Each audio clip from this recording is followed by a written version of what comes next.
Alright, for our second character, if anyone wants boxes, let me know. Otherwise, we're going to head into the workshop. And Demon wants the ideal bond and flaw. Senin wants the race. Hark the alignment. Cromdrade's down for whatevs. Hark also wants to roll age. Redcap is for whatevs. And Senin for the background.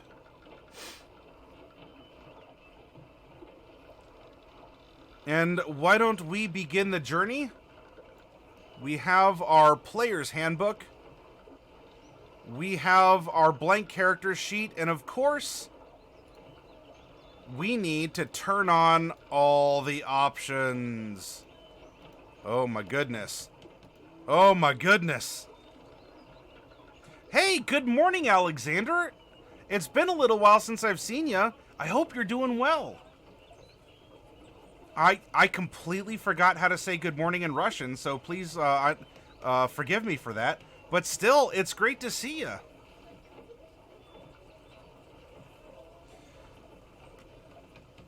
In fact, Alexander, will you please type exclamation point roll, R-O-L-L, space, 1D as in dog, 100. Exclamation point roll space 1D 100, please.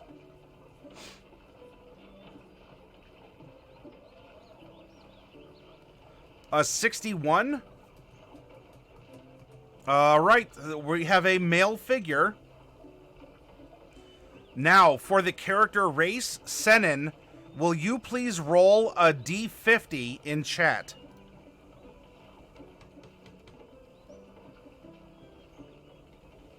And with all options turned on, what kind of a Paladin are we gonna get?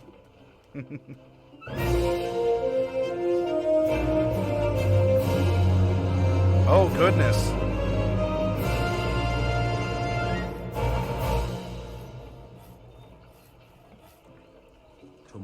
And 4 for the course, please. Very well. I forgot to add the 4 last time, so I'm going to add 8 to the processor. Thank you very much for sending the change towards that. This is the most expensive part.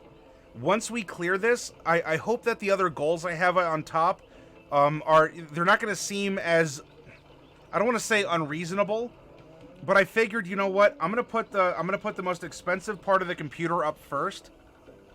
And if we can clear that, all the other goals should just be able to be knocked out. So 8 is going in, so that's going to give us 47. And then after we finish this character, Azrael, I'll pop 2 more boxes for you. Alright, so you rolled a D50 and got a 30. That is a Lizardfolk. Alright, there's no sub-races for Lizardfolk. They is what they is. Go over here. We have a male Lizardfolk. Lizardfolk are medium-sized. And now it's time for our alignment. And to roll alignment is none other than Hark. Hark, will you give me a percentile roll, please?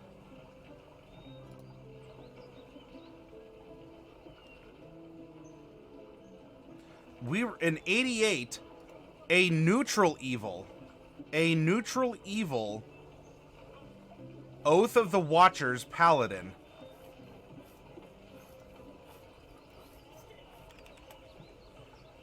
Well, apparently every subclass 1 has had to have one of the characters be evil. Hark is maintaining the tradition. Now, we already know that this character is going to be level 20. So I'm going to fill this in. Level 20.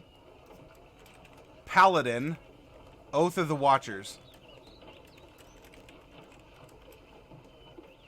And for any of you who want to follow along or even look ahead, this subclass is in the playtest material called Subclasses 1 in Unearthed Arcana. Now, to determine, are we going to have ability score improvements or feats, let's call on Cromdrade. Will you please roll a percentile in chat? to let us know if we're going to take stat bumps or feats, or some combination of the two.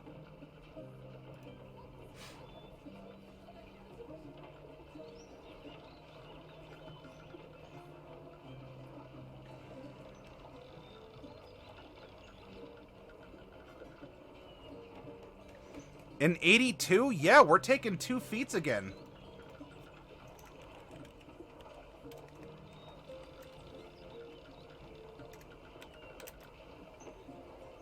All right. Next up is our background. And to help us determine our background, and we're going to turn on Adventurers League, Sword Coast Adventures Guide. You see the list populating. Oh my goodness. There are 78 different backgrounds. And so, Senin, will you please roll a 78-sided die and let us know which background we have?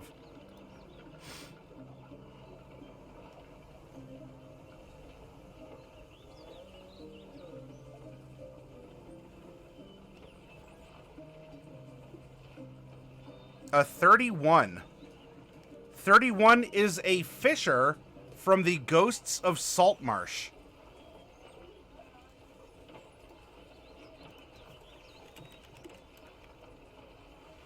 And being a fisher actually has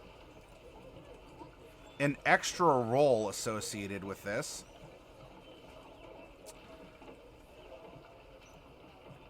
Adira Nate, will you please give me a D8 roll in chat for what our fishing story is going to be?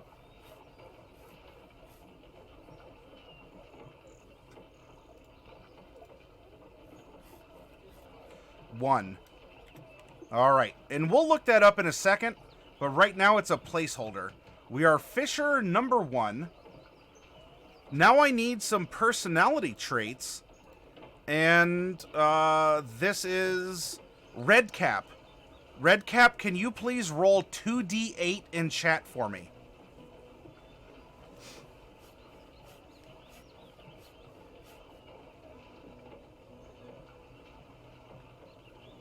Three and a 5. Now, Demon, can you please give me 3d6 in chat?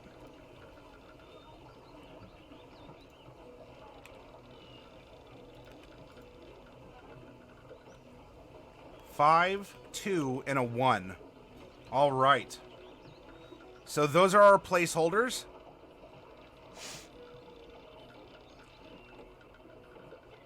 Now, for our Paladin, we need to determine what our fighting style is going to be. And to determine that, Azrael, can you roll a d4 in chat? Exclamation point roll, space 1d4.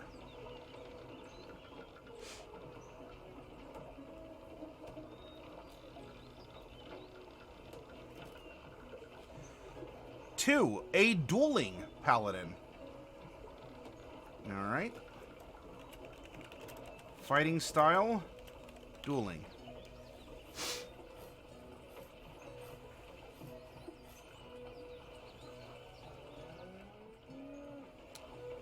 All right, it is now time to roll age. Hark, you had spent some inspiration points for this. Go ahead and roll that D100 to let us know the age range of our character. And for Lizardfolk, boop, there we go. Rolled a 9, so we have a young adult Lizardfolk. And let's see, who else is, hey, Van Sunny, will you please type, exclamation point roll 1d5 plus 9. Youngin, but they also develop more quickly than humans. So they, their ancient old age is 60 years.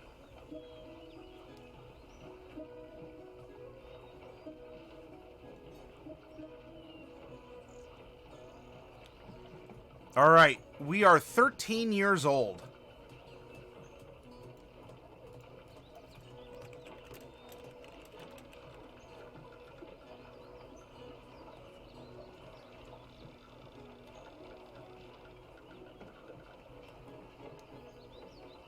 All right, now we need our height and our weight modifiers.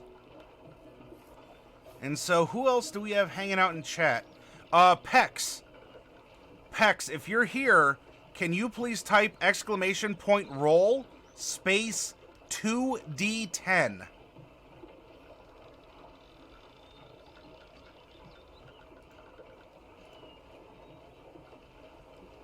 Three inches, and so we are 5 feet, 0 inches. And now we need our weight modifier of 2d6. And let's see, who else is out there? Who has not rolled? Nictorak. Nictorak, are you still out there? If you are, can you give me a 2d6 roll in chat?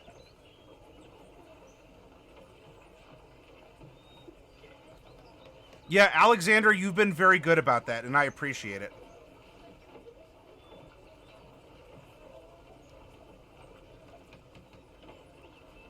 I took 1 year of Russian in 3rd grade, and that obviously wasn't enough for me to remember anything.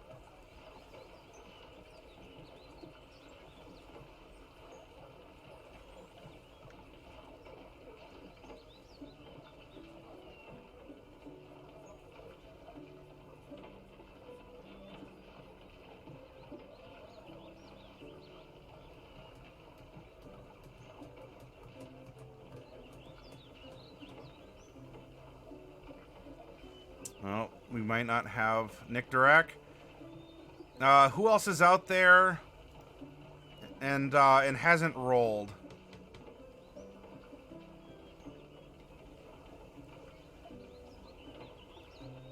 Oh, wow, that is really cool, Cromdrade.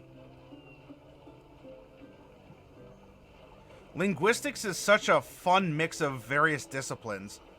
If you understand the language, it brings you into culture and history and economics and all sorts of stuff. Oh, it's amazing. Art.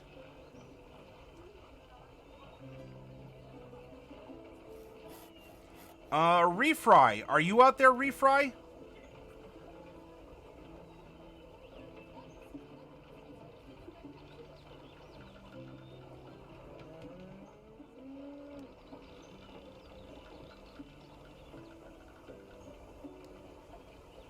All right, well, I'll tell you what. Let's have it be poetic, and we'll end where we started. Alexander? Alexander, will you please give me a 2d6 roll in chat?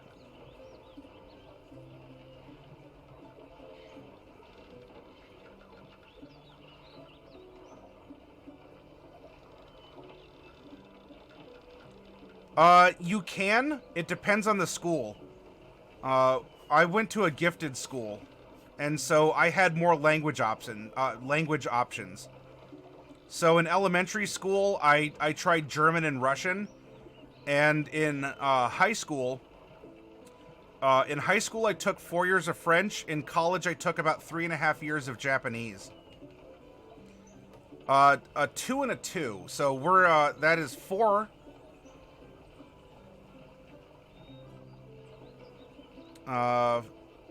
4 times 3 is 12, so 132 pounds at 5 feet. All right, we have the outline of our character. And so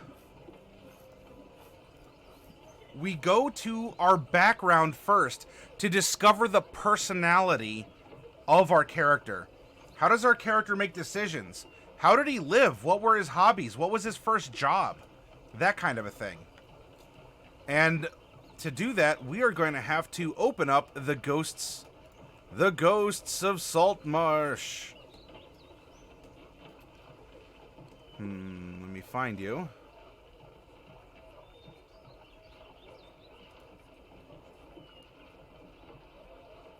Where are my...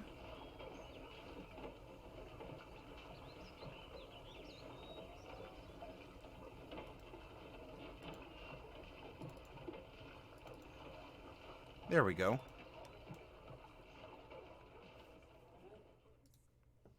The Ghosts of Saltmarsh.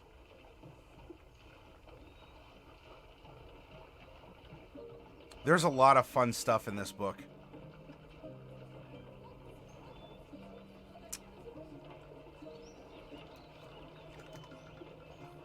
Here's the fisher.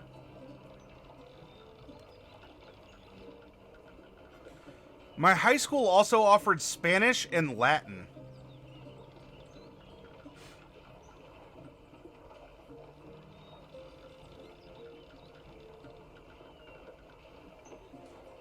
Hi, CJ. Welcome. It might have been Azrael. You didn't see anything. What are you talking about? All right. As a fisher, we have proficiency in history and survival. We also get a language of our choice. And our background... Well, actually, here, let me put this in here. We get some fishing tackle. A net.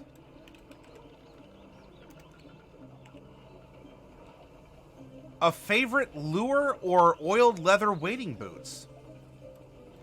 Well, let's go with a favored lure. And we can make that into a trinket. Oh, you know what? We forgot to take a peek at the trinket for the last character. We'll have to do that. We'll have that be a trinket of some kind. A set of traveler's clothes. And a belt pouch with 10 gold pieces. Our background feature is Harvest the Water. You gain advantage on ability checks made using fishing tackle.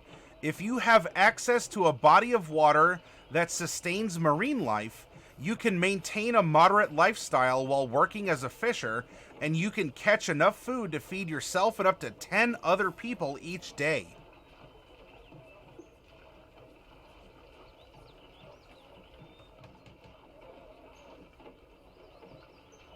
Oh, except not Japanese. There's a community college nearby, and I don't know if they started offering Japanese. I could take Korean, and I thought about Korean before Japanese. But if I were to go, I'd like to repolish my Japanese skills. I would just have to make sure that it's offered. Yeah, I don't think the lizard guy needs boots. Though Azrael, because of an ability the Lizardfolk get, arguably he could just make boots on the fly if he needs to. I don't know what that is, Adira.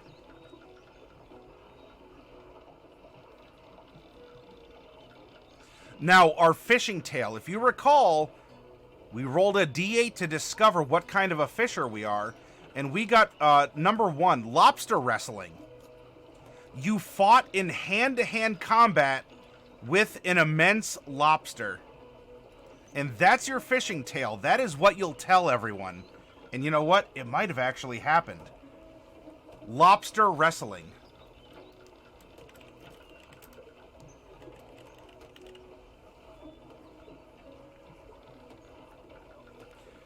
Your golden doodle dog is so upset at you because you're working and won't go to bed. Oh, is she trying to fetch you to bed like, hey, come on, come on.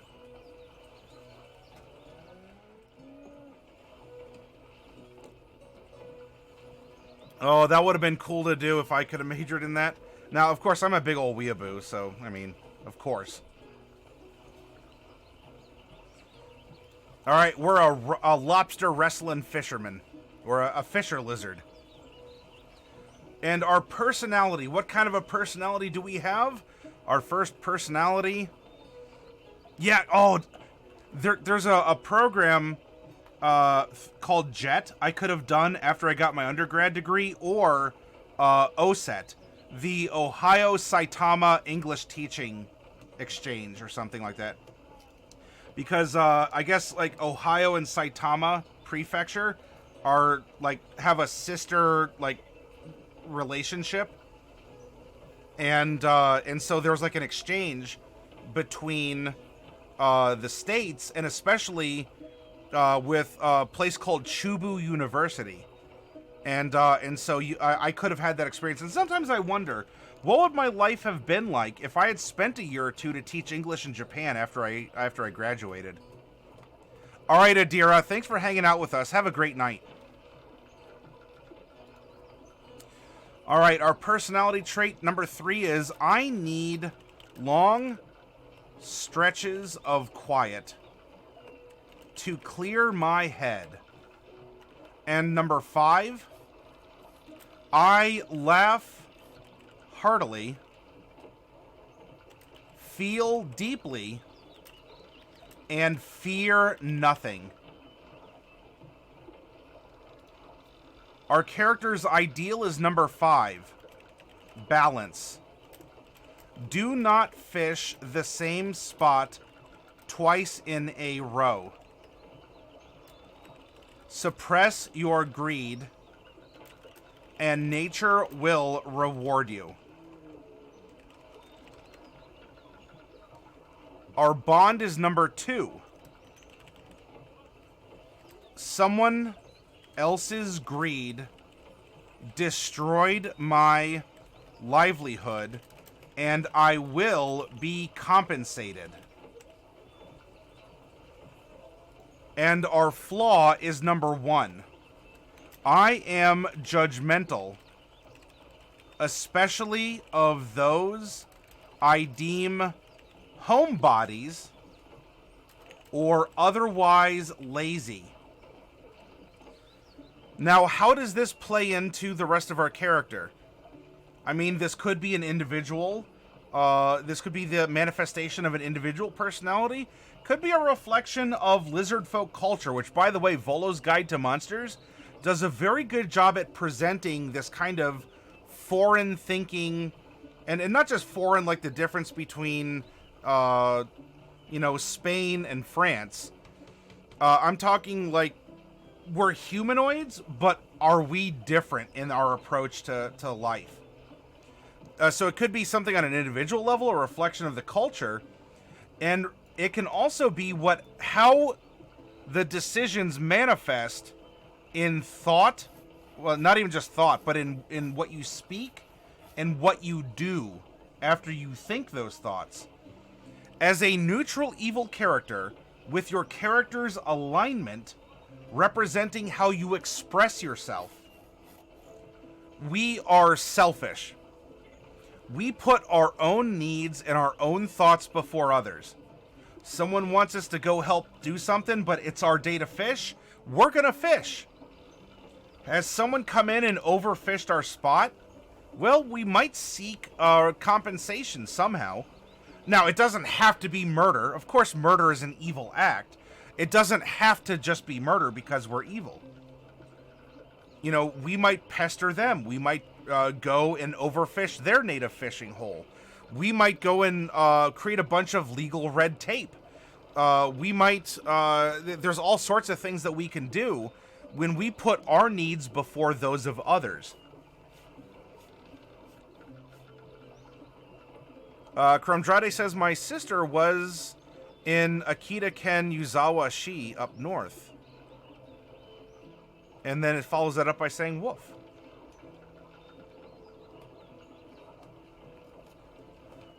Well, it's not, it's for the greed, suppress your greed. You don't, just because you're evil doesn't mean you have to be greedy. I mean, if you have to eat, then there's no compulsion to starve yourself. What that could mean, Azrael, though, is it makes the character much more territorial. Much more territorial about what that character considers to be greedy consumption. This is my fishing hole. I am managing the fish here. And if anyone else fishes it without my permission, they're being greedy. And that greed is bad because I have stuff on lockdown. You are the one who's disrupting the balance. And so, Roar, I'm going to eat you. Or I'm going to press charges. Or I'm going to scare you off. Or I'm going to do whatever. So that is a way that you can look at the broad sentiment of being against greed, but still expressing yourself as a neutral evil character. And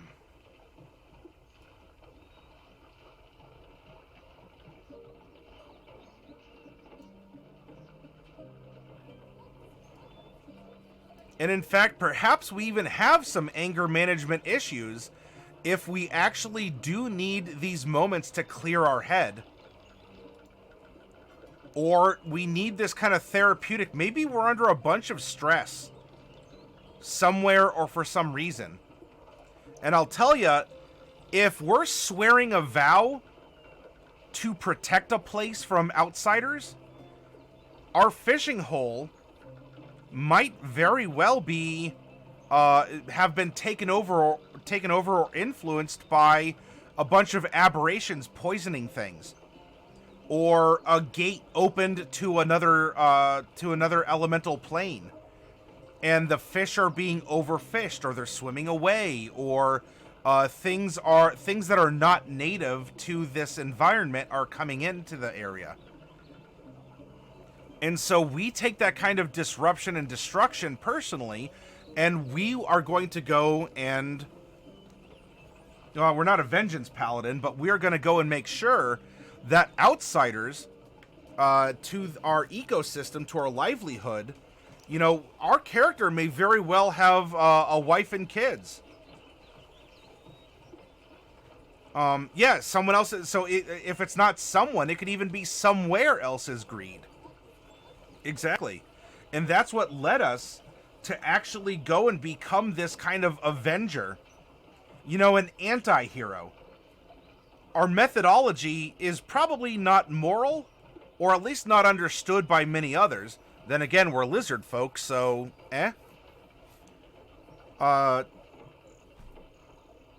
but we are out there, and we're doing the job that no one else wants to do. And so, you know what? If they don't like how we do it, and they're not willing to step up, they can close their mouths, because no one else is putting their tail on the line. A giant lobster's eating all his fish, hence the battle. Azrael, it writes itself. Capital M, lowercase IWI. Everything in the background is telling a story about how this character came about to be. Ta-da! And we didn't have to grind our gears and have sparks fly out of our mouths or our ears or whatever to have this happen. So some sort of like mutant chool or something was pouring in from someplace, and we went to solve it, and that gave us a unique set of skills, and we go from there. Alright, so we have our background, we understand how he makes decisions, what has his life been to this point. So now it's time to explore who he is as a lizard folk.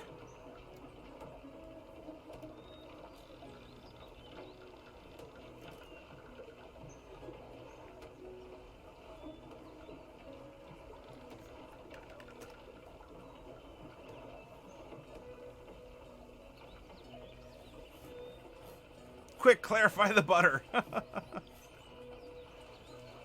So here is a could-be picture of our paladin.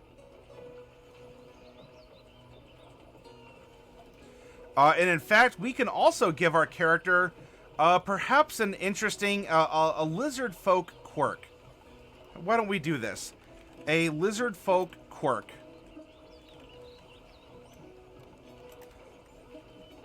And Azrael, why don't you roll a D8 in chat for me, please?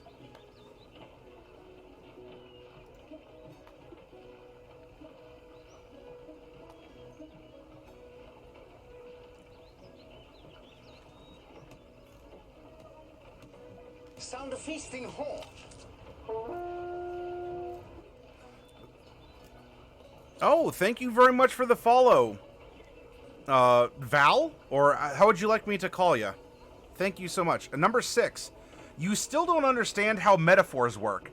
That doesn't stop you from using them at every opportunity.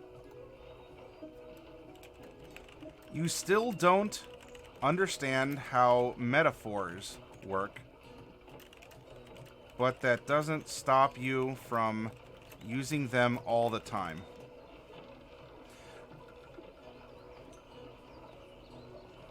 Real. Well, yeah, welcome to the hobby.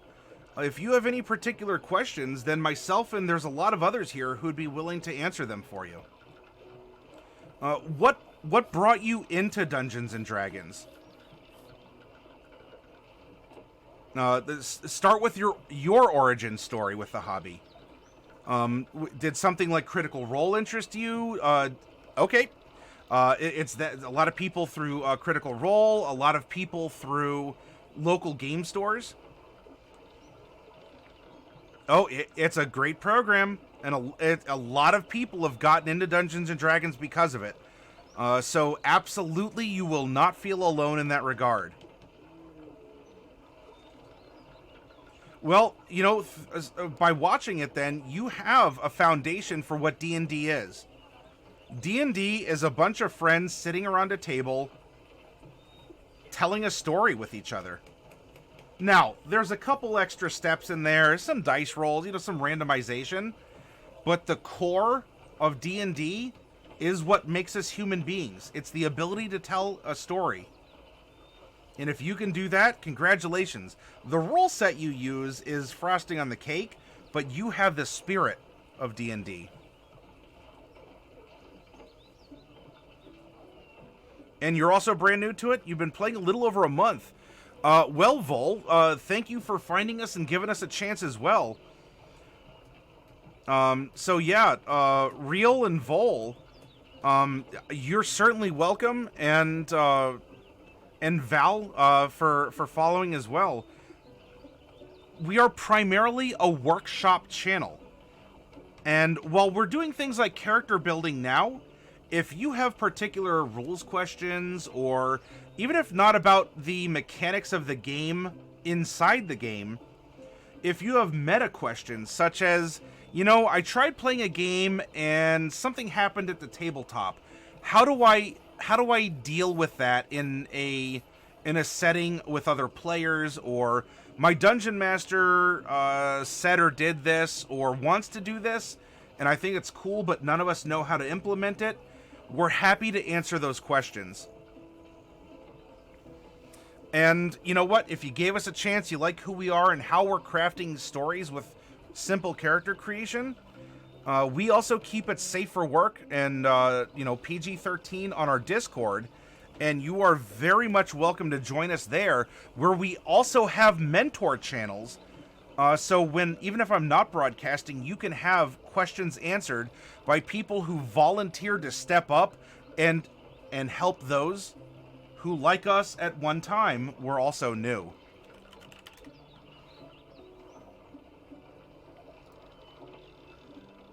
Sound a feasting horn.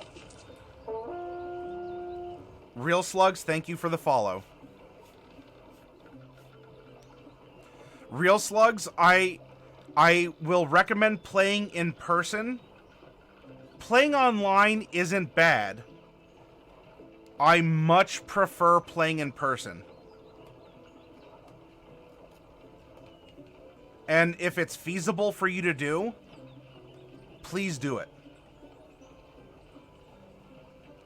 It's okay to be, it's understandable, though. Remember, we were all new here. Real Slugs, in this channel, we don't do any kind of gatekeeping. I don't care if you've played for 2 weeks or 20 years.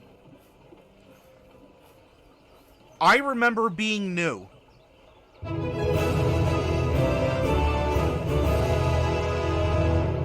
Hey, Dorak. Get out there and adventure, Real Slugs. Dorak with the re-up for 21 months and Real Talk for Real Slugs. Get out there and adventure. Thank you very much. Daleric is coming by with 22 folks. My goodness. Everyone with some Maddie emotes to share and extend to our raiders. Thank you so much. Oh, that's so generous of y'all for stopping by.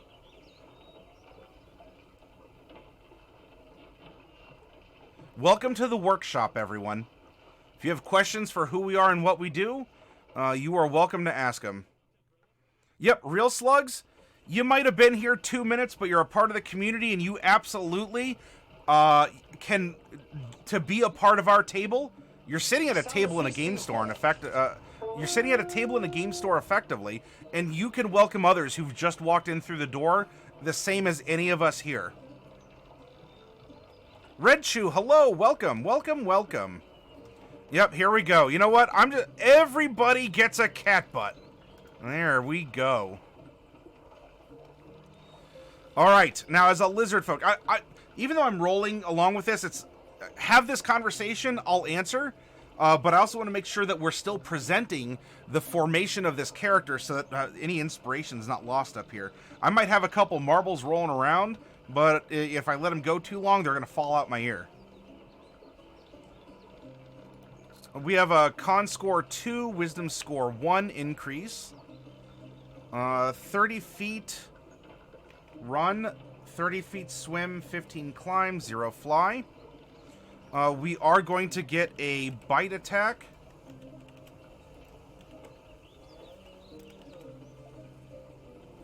We get the ability to be a cunning artisan, where as part of a short rest, we can harvest bone and hide from a slain beast, etc.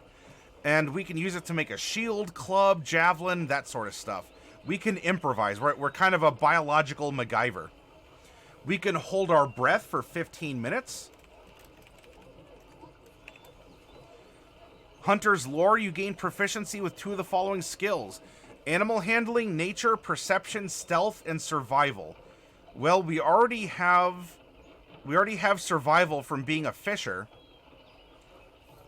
Given I need long stretches of quiet to clear my head, I laugh heartily. We seek balance. Probably nature, especially because we're hunters of the unnatural. And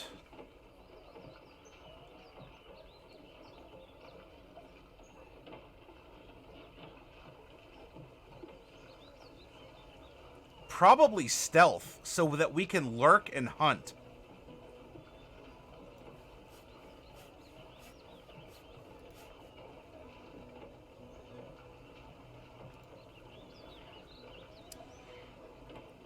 Vol says, I'm going to be DMing my group's next adventure. Any tips to make the game more lively?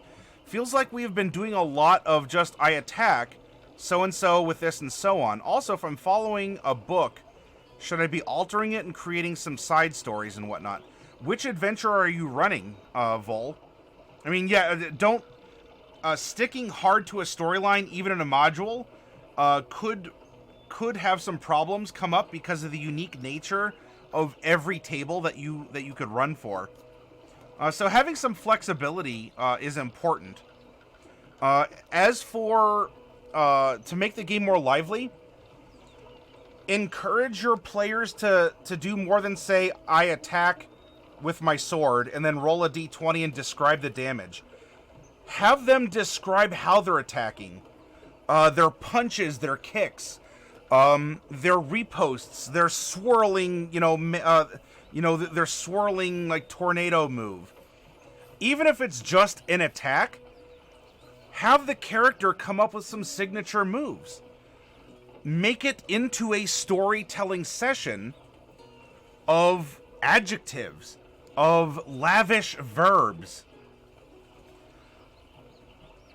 Have them, describe more of the world and their thoughts and their feelings, instead of just narrating the mechanics like a sterile list that has to be gone over.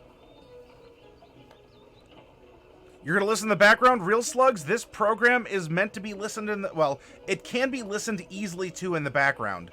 And so I hope it works out for you in that regard. And if you do come up with a question and pop over, you're welcome to ask it.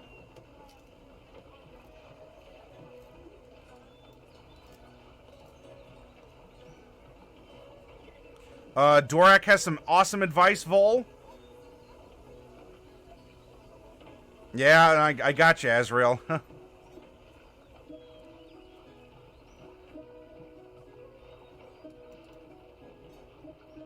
You're running Dragon of Icespire Peak. Yeah, so be familiar with the setting and some of the people, and then just take that familiarity and customize it to what is going on at your tabletop.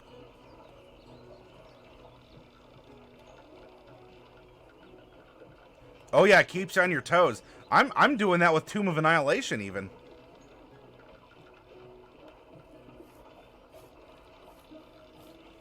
Oh, you're getting some good advice. And thank you all for stepping up and doing that. We also have natural armor. You have tough, scaly skin. When you aren't wearing armor, your AC is 13 plus your dex mod. You can use your natural armor to determine your AC if the armor you wear would leave you with a lower AC. A shield's benefits apply as normal while you use your natural armor.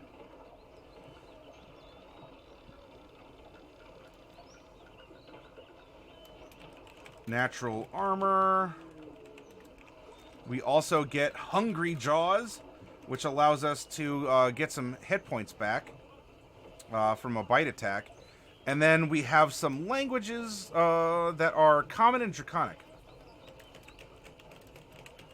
And then a third that we got from our background. So cool. We're a fisher who happens to be a Lizardfolk. And now let's worry about our class. This is something that may be shocking for some newcomers, where we don't discuss race and class first. We care about who the characters are before anything else. Saying that you're playing a halfling fighter, okay, you know, that could bring an image to mind, but that doesn't really describe a lot about the character. If you describe your character, even without saying you're a fighter, nor even a halfling, and you say, yeah, my character took up a life of adventuring after my village cheered me on and supported me for standing up to a local tyrant. I became a folk hero of the entire county. All of a sudden, any other descriptors are already a part of that brief story. And of course, that's just the folk hero background. And we value the background immensely here in this workshop. The other things are a part of the character, though those are ways to manifest your character's personality, proclivities, ideal bond flaw, etc., to express them and to translate some of them into mechanics. So now that we have our racial information, we get 0 dark vision. We're now going to go to the player's handbook, and we are going to make 20 levels, technically 14, of Paladin. And we're going to worry about the subclass for last in the Unearthed Arcana playtest material that we've been reviewing. So our proficiency bonus is 6. We're going to get some spell slots: 4, 3, 3, 3, and 2.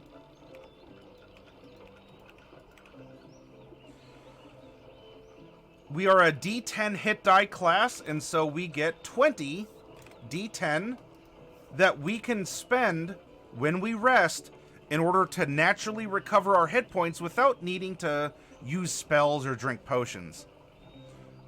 We do gain proficiency with all armor and shields, with simple and martial weapons. Our saving throw proficiencies are wisdom and charisma. And then we get to choose 2 skills from athletics, insight, intimidation, medicine, persuasion, and religion. Let's see.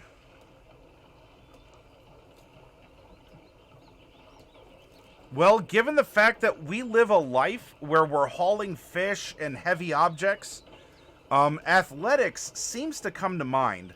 Let's go back to his personality just in case.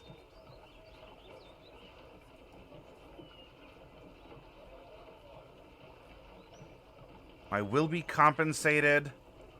I'm judgmental. Ooh, I think we're making a case for intimidation for sure. Going back to the personality. I need long stretches of quiet to clear my head. Someone else's greed destroyed my livelihood. I will be compensated. I think athletics and intimidation is the way forward. I don't know if we're really trying to persuade people of anything in a tactful manner. Not given how we express ourselves as this character. You have a Lizardfolk Necromancer Wizard in our Descent into Avernus campaign. Ooh. What's the background that character has, Nick Dirac?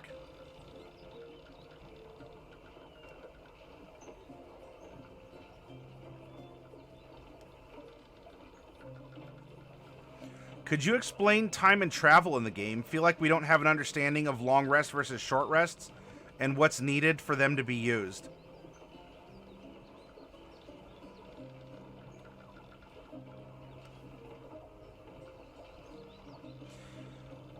Yeah, so the rests, a short rest is at least an hour where none of you are especially stressed. I mean, you could, cook food at a campfire. Heck, you could probably even go out and gather firewood. You can eat, you can, you might, maybe you do a little sewing or something. It's a low stress environment where you just get to rest. Even riding a horse, if you're not having to be on alert, if there's no big source of stress, then a short rest is 1 hour minimum. I mean, you could short rest for 3 if you want, but you just need a minimum 1. A long rest, unless otherwise stated, is 8. At least 6 of those, I think, have to be with really nothing else being done. So it's like you're sleeping for 6, but then you could do things on the back half and the front half, like, eat breakfast or break down the camp, things like that under a non-stressful situation. Oh, a Baldur's Gate Outlander. All right. Well, I guess that would make sense for the Lizardfolk kind of coming in from the wilds, right? Yeah, polish your weapons and armor. Use the mending cantrip, stuff like that. Can the group take a long rest? Vol, if you're running and you don't think that for 8 hours in a closed dungeon anything would come across them, and that the party doesn't really have a need to be nervous or super stressed, yeah, people can sleep anywhere. People sleep all over the place in this world. But it's not a pause button. Just like in real life, the world still happens. And if a guard stumbles across them a half hour into their short rest, they're not getting a short rest. If a guard happens upon them an hour into a long rest, they don't get their long rest. Because suddenly everyone's been on alert. Everyone has to get that fight or flight going. It is up to your discretion, yes. I mean, right now, is this considered a short rest, what we're doing? Possibly. Although, I'll tell you, if you're watching this at home and suddenly you hear, like, gunshots at the house next door, your rest has been interrupted because all of a sudden, you might be needing to get out of there or call the police or something's going on. And that's going to interrupt your train of thought. That's going to interrupt, your stress levels winding down. Because remember, hit points are not just injuries. Hit points is stress, mental fatigue, emotional fatigue. It could just be your muscles getting sore. Every time that you take hit point damage doesn't mean you've been cut open and are bleeding out. And that's why rests can restore hit points through your hit die. Because it's you just sitting down going, okay, whoa, hold on. I just need to clear my head. Just give me a little bit of time and I'll be good.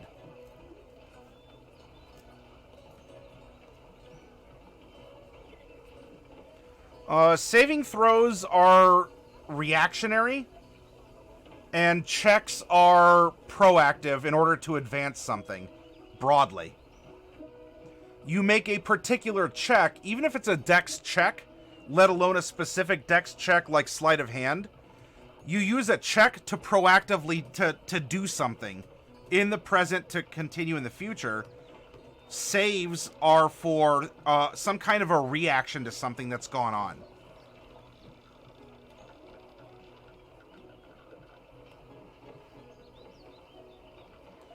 Yeah, exactly, Lightning Dragon.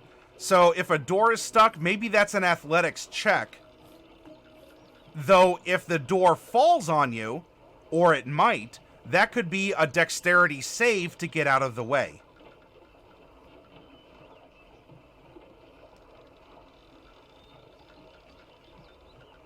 And don't be afraid, Vol. Not everything has to be a check.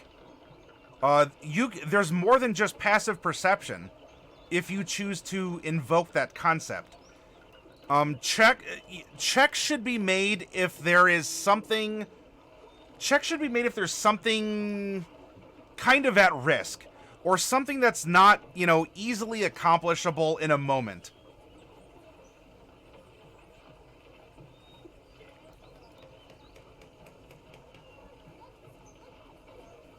If you get attacked, are the players able to do a saving throw to avoid it? That would really be up to you in describing the circumstances. That sounds like people would want to make stealth checks prior to entering a dangerous area to avoid getting into combat. If combat's already started, they would probably need checks to either rehide or to jump out of there or to get out. There's not really a save unless, I don't know, there's some kind of a magical effect or something to be made. Now, that being said, running away is always, broadly, is always an option.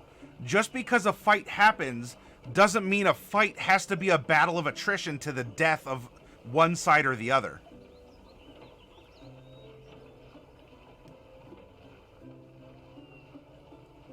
But also, Vol, there's times where no amount of stealth is going to help. Either because the enemies they're already on alert, there's really no feasible place to hide.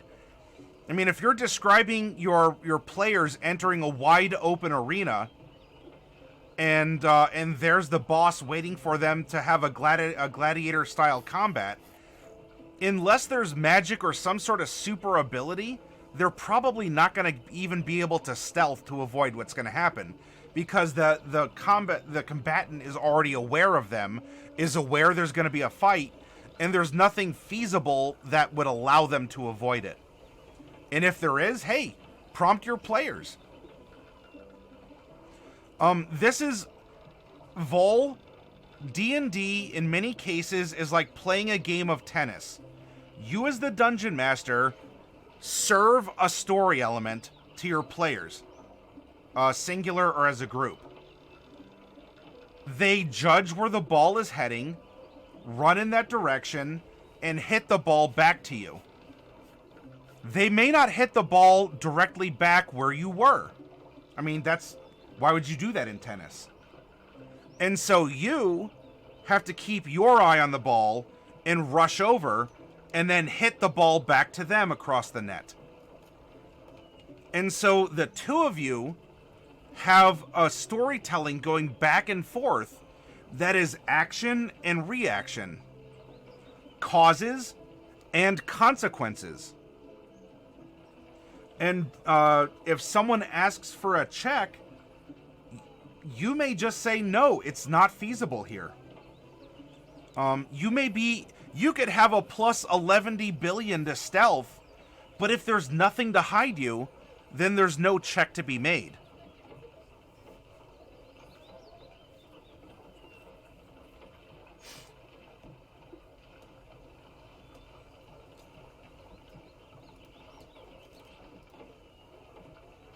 So I hope that helps, and for anyone else who came along, if you're new, whatever's going on with your experience, I hope that this has been fun and informative, and if you have more questions, please ask. Alright, now, I'm going to be a little cheaty, and I'm going to go because, yeah, we're building a Paladin. All this stuff is in an SRD, right? You can access this information. It's in your player's handbooks. Hopefully you all brought your textbooks to class. But these are... all the Paladins are getting this, okay? We're getting our Lay on Hands. We're level 20, so we get 100 points of it. The difference here is that we have the dueling fighting style instead of defense. And, but you know what? All this is going to be the same. And we're not here to describe the abilities. We're here to build a character who has motivation, who has impetus, gravitas. Sound a feasting horn. Vol, thank you very much for the follow. Yeah, Vol, this is who we are, all right? And you and others are welcome to join us on Discord, where we have a mentor network. If you go to the RP workshop, you can ask questions to your heart's content. Myself and others will be happy to help you there as well.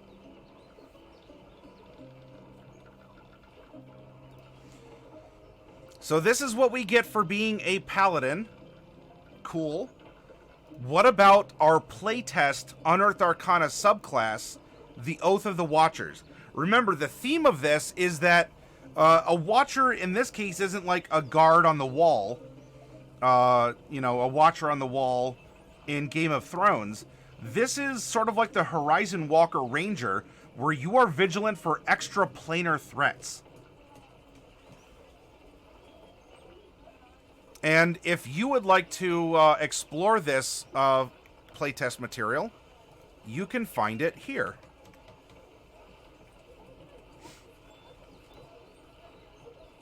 We are going to get some oath spells. And you know what? I am just going to...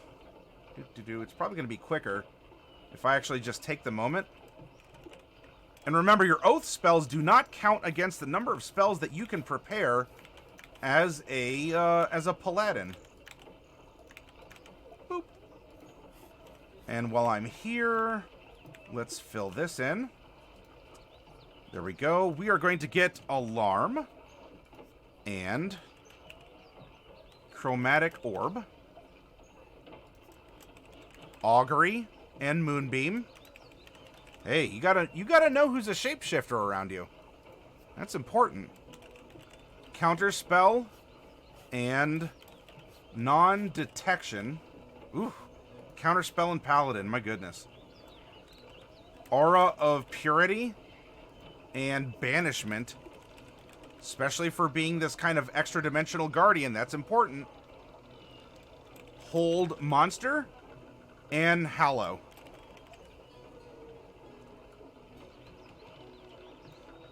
Now, oh, hi, cat.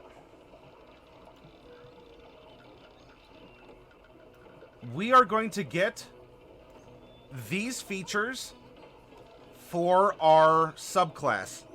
Channel Divinity, Watcher's Will. You can channel Divinity to invest your presence with the warding power of your faith.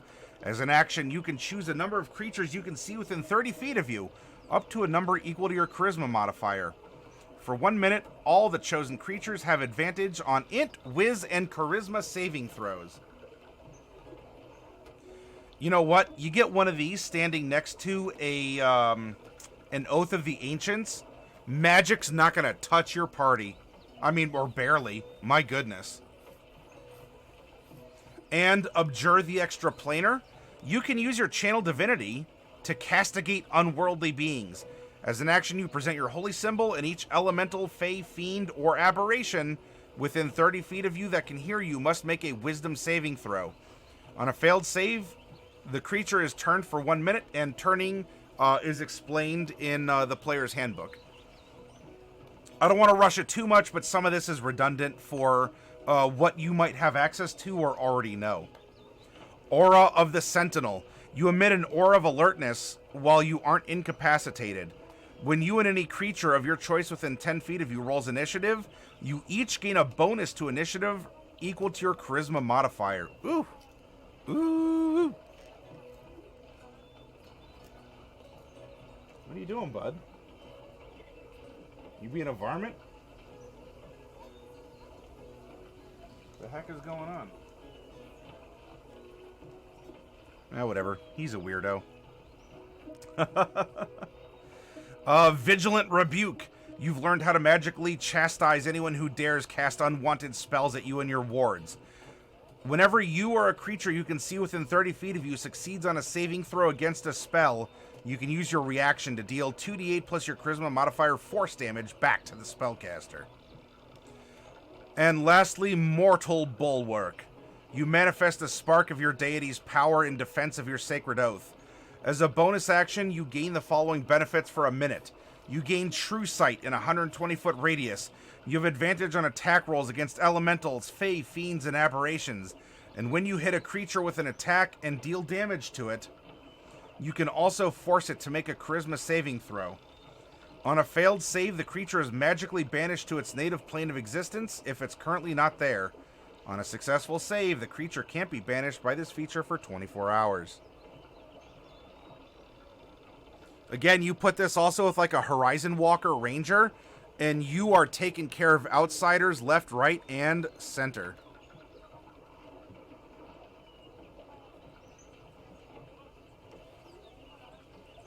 Yeah, my name is Lizico Montoya.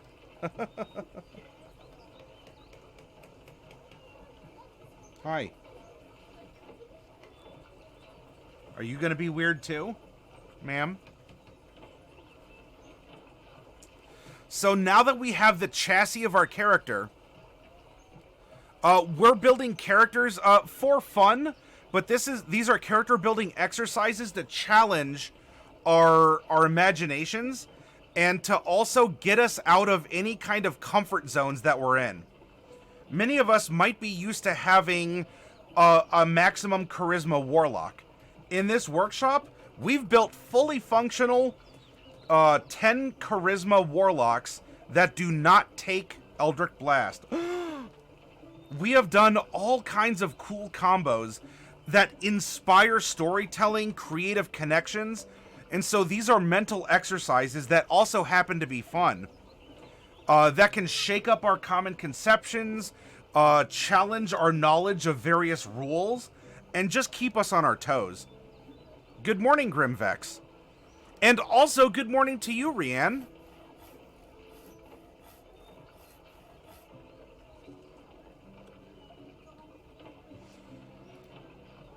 So here we have our standard array of 15, 14, 13, 12, 10, and 8.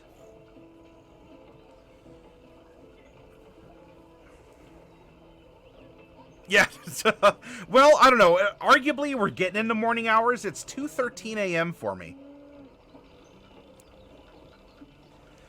I certainly do think that this character... I think we have a more physical character. We have someone who is a bulky wall. And even one that doesn't arguably have to wear heavy armor if he doesn't want to because of that natural armor.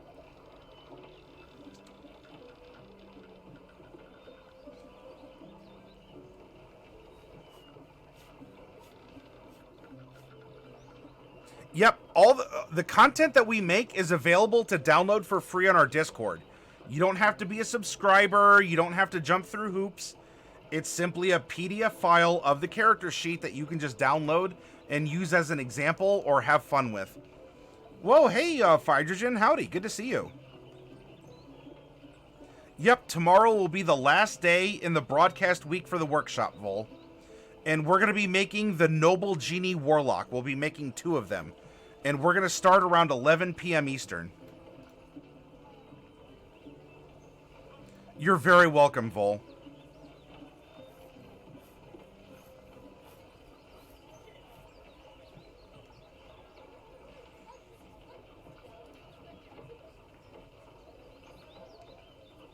Yeah, Europe's starting to wake up.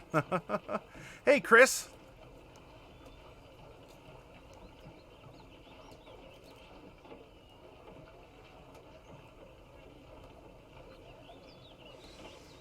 So how should we apportion this?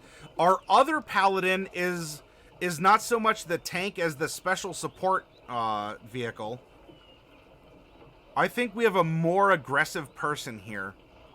And while we can use our natural armor, dexterity, I don't know if dexterity is going to be as important. So what if we go 15, 14... 13, 12, 10, and 8 dex.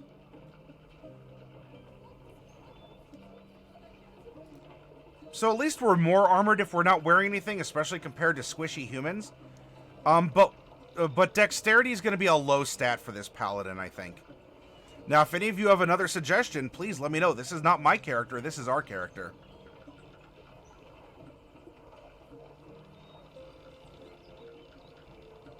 Yeah, exactly, Lightning. Exactly. Oh, yeah. Oh, you're gonna go to TwitchCon out your way. Rianne, I want to hear how it goes. I'd love to get a report or even see some pictures if you're willing to share of what's happening, announcements, all the cool stuff. Hey, Shukan, welcome. We're not making a kobold Shukan, but we're making their bigger cousins, the Lizardfolk. It's meta talk, but at the same time, this character may very well know those limitations and say, you know what, I'm tougher than the average squishy person. That's fine. I'll supplement it. Or you can even describe it, Lightning, as we have a character who, you know, as a young adult, only 13, which in human would be kind of like, you know, like almost the same age. Lizard folk mature more quickly and also die younger, but that could even be just explained that, I don't know, our scales haven't hardened yet. Something like that. But if we do stick with that, our constitution's going to go to a 14. And our wisdom's going to go to a 14. And now before we add in our 6 points to our ability scores from our 3 ability score improvements, 2 of those were taken as feats. And if we go back to the player's handbook and we go to chapter 6, I wonder what kind of feats this character would take. In fact, if we're wearing heavy armor,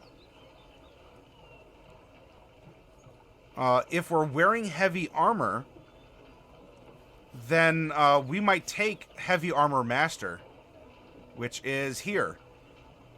We increase our strength, and while wearing heavy armor, bludgeoning, piercing, slashing that you take from non-magical weapons is reduced by 3. Or maybe we take Shield Master, and that could help with dexterity saves. Mage Slayer would be an interesting one as well, because this is a very anti-magic build for the subclass. Mage Slayer could be a good one for him. When a creature within 5 feet of you casts a spell, you can use your reaction to make a melee weapon attack against the creature. When you damage a creature that's concentrating on a spell, that creature has disadvantage on the saving throw it makes to maintain its concentration. You have advantage on saving throws against spells cast by creatures within 5 feet of you. We are making an Oath of the Watcher's Paladin, and that is the playtest material in the subclasses 1 Unearthed Arcana. Oh, whoops! That was the copy from the carryover from the last PDF. There you go. You do have to be in their face, though I think this is an in-your-face style character. Very aggressive personality, and the expression of that personality through the alignment.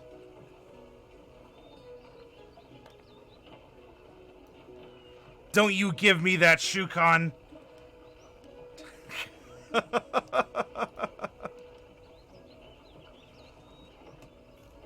Something, by the way, that paladins can also take, and, you know, could be fun, you know, for Smiley, if we didn't want medium armor master, could be mounted combatant, because we have our danger mule that we would ride around on our steed.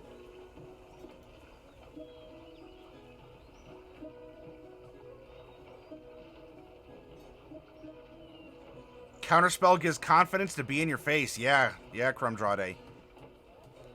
One day I'll get to play a game with one. I hope you do, Lightning Dragon.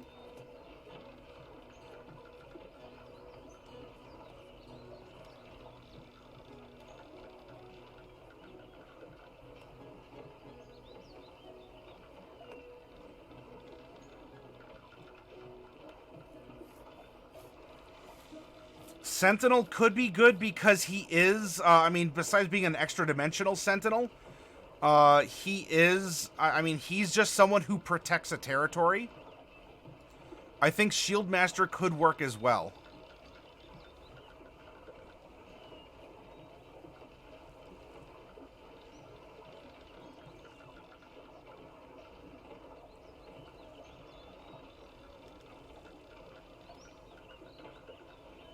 I kind of like Mage Slayer. Tough is always a good one, too, if we want extra hit points. But we're also... we have that already with our con. Oh, you know what? Lobster wrestling. That's our big fish story. We wrestled a lobster. And so you know what we have?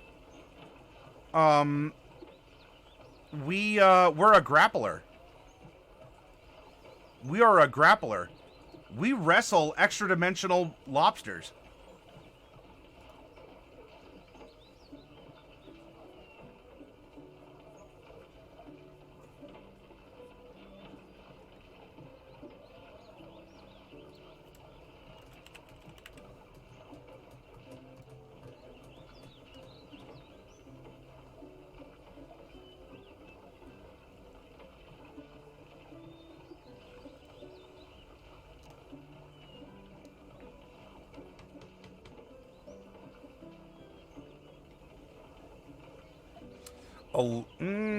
Alert is kind of universal and is kind of redundant if we have that aura.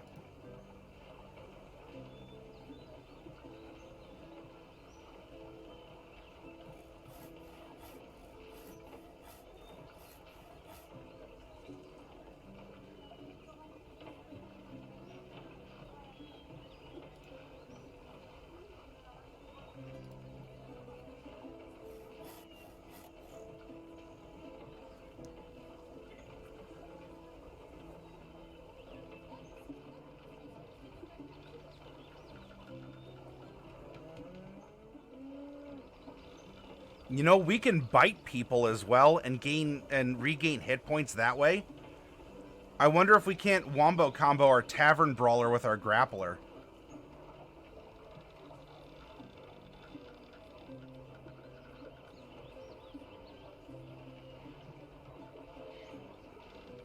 I don't know if we need that. We already have our bite attack. I mean, so that's allowing for a grapple as a bonus action. But I don't know if that's particularly necessary.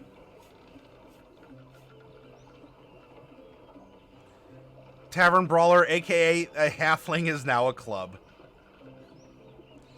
But you know what?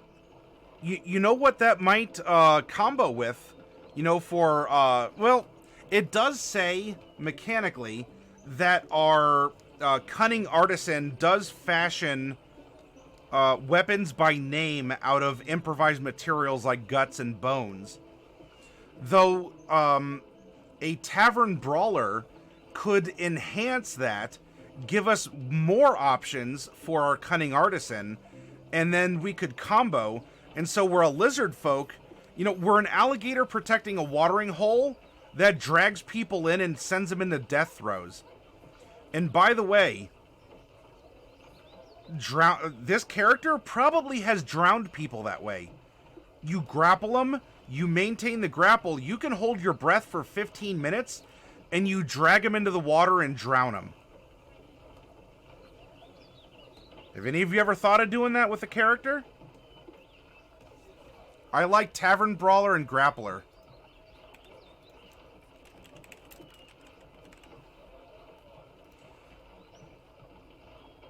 Let's pop that into strength. An armor. Would the other paladin be an improvised weapon for this paladin? Perhaps.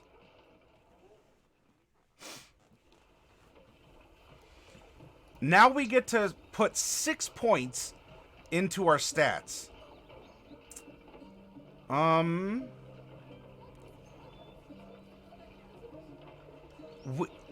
We do have, I mean, beyond just the fact we'd get more spells, there are other mechanics that would ride on us having a higher charisma. Now, we only have 6 points, meaning that we could just go full on strength and just death roll people.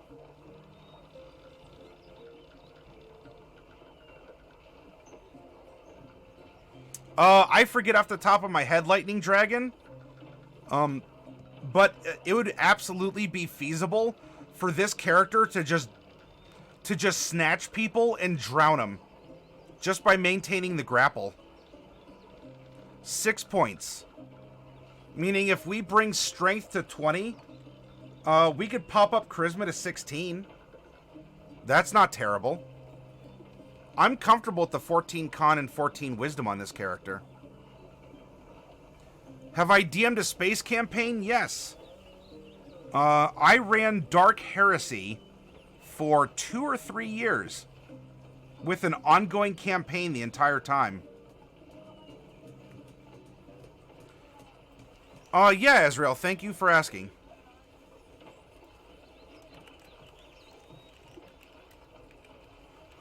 Let me get this. I have not used GURPS.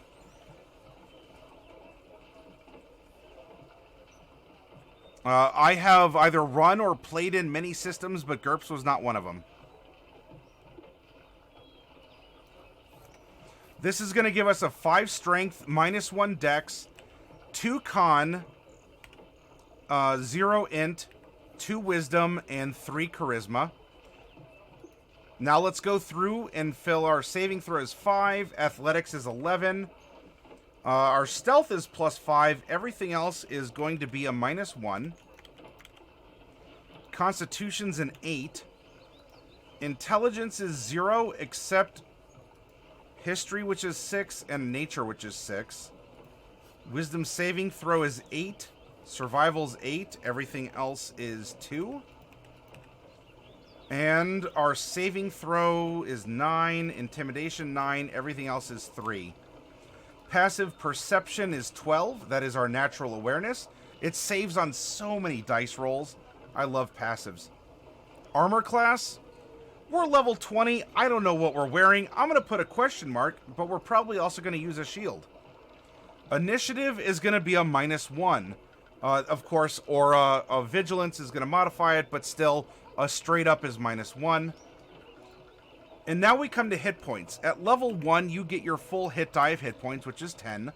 Our remaining 19 levels of our 20, because we already have our first level, is half +1, unless your DM says otherwise. And then for all 20 of our levels, we get bonus hit points equal to our Constitution modifier. So this here is 40. And this is 154. So this is 194. And this is 204 hit points at level 20. Our bite attack is strength. I listed it just simply to show that we had a special attack. If we're making a strength-based attack, we have a +11 to hit. If we're making a dex-based attack, we have a +5 to hit. No cantrips. If we're attacking with a spell, we have a +9 to hit with that spell. And to save against the effects of our spells is a 9. A 17. You add 8 to whatever the attack modifier is. It's a floating 8. Why is it 8? Reasons. #reasons, #math. It's always 8.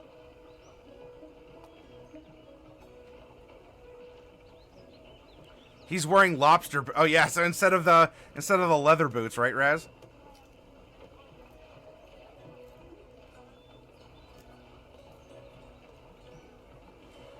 Dexterity doesn't modify heavy armor, so plate and shield is 20. Lightning Dragon.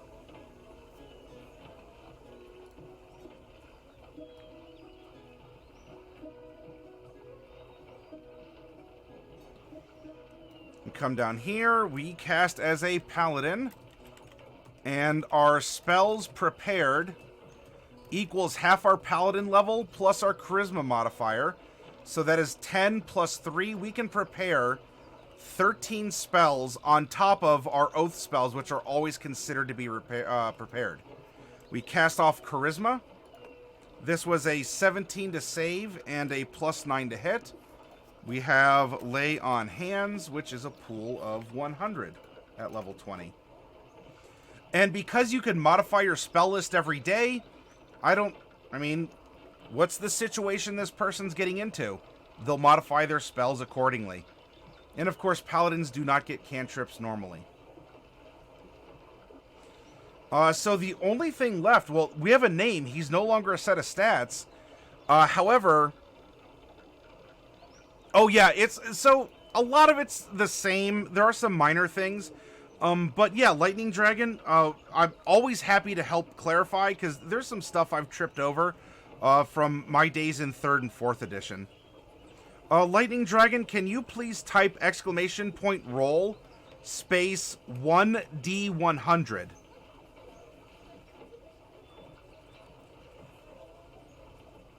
And we got a 23. This is the trinket that we're treating as the favored lure for our fisher. And we're going to go to chapter 5 in the player's handbook. Go to the trinkets page. This was optional. This was just a call. I mean, it says a favorite lure, and I said, well, let's determine it by rolling up a trinket. Why not? And so what's his favorite lure to catch fish or even giant interdimensional lobsters? Number 23 is a brass orb etched with strange runes. Well, if we're trying to attract outsiders, that could very well be the case. And here we go. It writes itself. It absolutely makes sense, even if it doesn't seem to on the surface. Also, going back to our first paladin, I forgot to review that his proof of being in the Weavers and Dyers Guild, you know, what's his letter of introduction? What is something that he shows others to prove? We rolled 97. A tiny mechanical crab or spider that moves about when it's being observed. Ooh. That could be a little badge. That could be a sign of something. Oh, Nick Durak, time for bed. Nick Durak, thank you for joining us, and be well, my friend. And hello, Golden.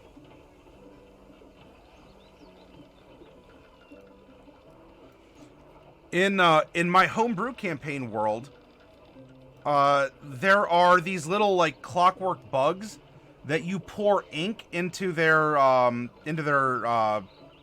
what's the rear part? The thorax? It's not the abdomen. Whatever the big round bulbous part, the back part of a bug is, you pour ink in it, and what you do is you set it on a page, and it'll wiggle its little butt in through something like an ovipositor or a stinger. That is the abdomen. Okay. It will write. It's sort of like you can dictate to it, and it'll crawl across your page, wiggling its butt on your page, and it'll write for you.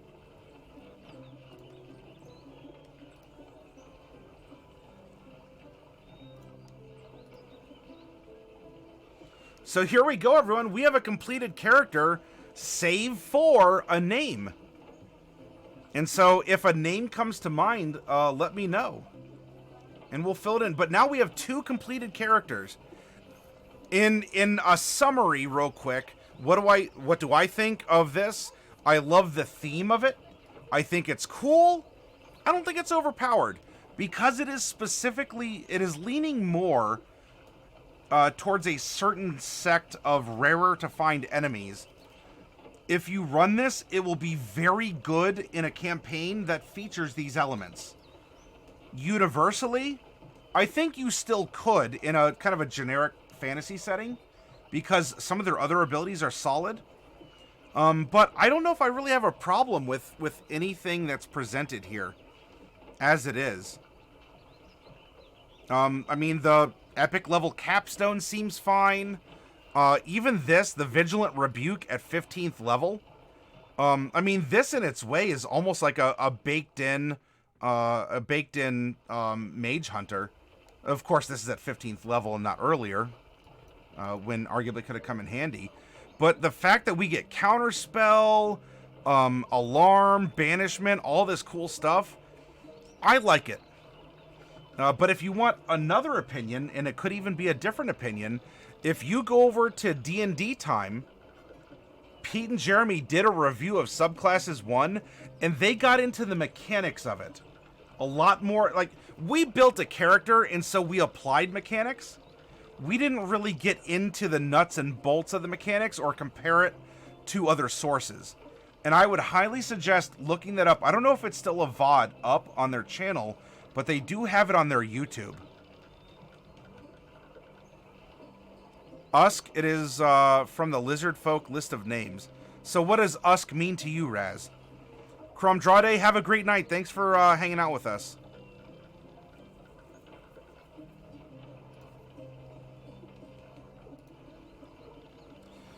But I will say, speaking of D&D Time, as we have reached the end of our broadcast, why don't we actually go and raid them? Because Jeremy is running a legend tier adventure for a set of 4 characters. This is like end game stuff in D&D Time. It means iron? Okay, be named Usk. If iron means something to you, then if it was calling out, then we have a lizard folk named Usk. But yeah, thank you all for joining me for this workshop. I hope it was a lot of fun. I'll see you on Discord. I'll see you in D&D Time. I'll see you on Discord, and then tomorrow is our final workshop of the week, and we're going to be making 2 Noble Genie Warlocks.